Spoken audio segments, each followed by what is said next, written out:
Hi, our country is Japan and this is our second video. Well, now we are going to talk about the communication differences in Japan. As we know, organizational culture is one of the most important elements within the company. Japan's business culture is known for having discipline, hierarchy, commitment, and for dedicating many hours of work. They are known because of these things. Number 1. Speed in decision making. In Japanese companies, decisions are going up in level for each administrative area. They are very concerned in the detail of each point and in the preparation of the documents for each decision. Number 2. Responsibility. The success or failure is seen by group, not by person. So the leadership does not depend on one person but more on the consensus of the working group. That's why charismatic and more individualistic people sometimes find it difficult to work in this system. Number 3. Risk management. When an employee says he can do it 100%, it has to be 100%. 95% already have an error of 5%. That's not allowed and one loses credibility. The responsibility to fulfill what it said is very important inside and outside the office. Number 4. Work teams and communication. Communication is one of the most important pillars within the organization, but the form of communication differs a lot in different cultures. Japanese are concerned that there is no discord in the environment and that the harmony in the office is always maintained. Number 5. Longevity in the company. It is not very well seen that people change jobs so often. If it were to change, it is usually the third year. This for the retirement system where the company gives 100% of the retirement, as well as for the thought that one decides what to do is their way of life and one has pride in the work that makes. And now, last but not least, number 6. Work-life balance.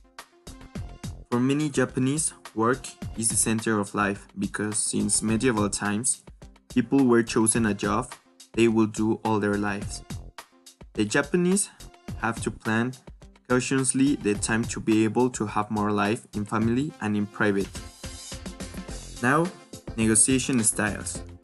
The Japanese style of negotiation is based on ninjensei, on conversation, behavior, and interpersonal relationships. The ninjensei concept translates as purity to humanity. Another important concept is the Date Shakai, which means living and working in a vertical society.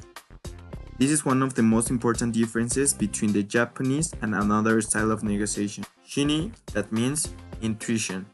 A typical Japanese negotiation involves the required aisatsu, formal greeting, hospitality, and the ceremonial gift that thus starts a very long meeting.